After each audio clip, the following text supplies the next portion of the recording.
Vernal ode William Wordsworth. I beneath the concave of an April sky, when all the fields with freshest green were dight, appeared, in presence of the spiritual eye that aids or supersedes our grosser sight, the form and rich habiliments of one whose countenance bore resemblance to the sun, when it reveals, in evening majesty, features half lost amid their own pure light.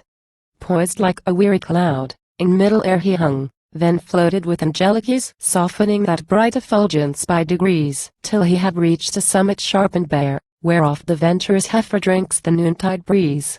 Upon the apex of that lofty cone alighted, there the stranger stood alone, fair as a gorgeous fabric of the east suddenly raised by some enchanter's power, where nothing was, and firm as some old tower of Britain's realm, whose leafy crest waves high, embellished by a gleaming shower. Too beneath the shadow of his purple wings rested a golden harp. He touched the strings, and, after prelude of unearthly sound poured to the echoing hills around, he sang ampersand quo. No wintry desolations, scorching blight or noxious dew, affect my native habitations. Buried in glory, far beyond the scope of man's enquiring gaze, but to his hope imaged, though faintly, in the hue profound of night's ethereal blue, and in the aspect of each radiant orb. Some fixed, some wandering with no timid curb, but wandering star and fixed, to mortal eye, blended in absolute serenity, and free from semblance of decline.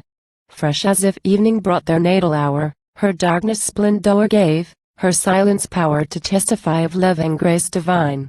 3 ampersand quo.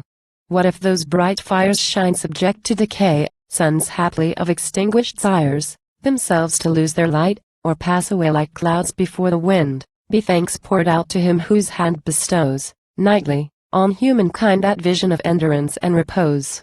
And though to every draught of vital breath renewed throughout the bounds of earth or ocean, the melancholy gates of death respond with sympathetic motion. Though all that feeds on nether air, howe'er magnificent or fair, grows but to perish, and entrust its ruins to their kindred dust, yet, by the Almighty's ever-during care, her procreant vigils nature keeps amid the unfathomable deeps, and saves the peopled fields of earth from dread of emptiness or dearth. Thus, in their stations, lifting to single quo tardy the sky, the foliage head in cloud-like majesty, the shadow-casting rays of trees survive. Thus, in the train of spring, arrive sweet flowers. What living eye hath viewed their myriads, endlessly renewed, wherever strikes the sun's glad ray, where'er the subtle waters stray, wherever sportive breezes bend their course, or genial showers descend. Mortals, rejoice! The very angels quit their mansions unsusceptible of change, amid your pleasant bowers to sit, and through your sweet vicissitudes to range. Ampersand quo. For nursed at happy distance from the cares of a too anxious world, mild pastoral muse, that, to the sparkling crown Urania wears, and to her sister Clio's laurel wreath, prefers a garland culled from purple heath, or blooming thicket moist with morning dews. Was such bright spectacle vouchsafed to me? And was it granted to the simple ear of thy contented votary such melody to hear?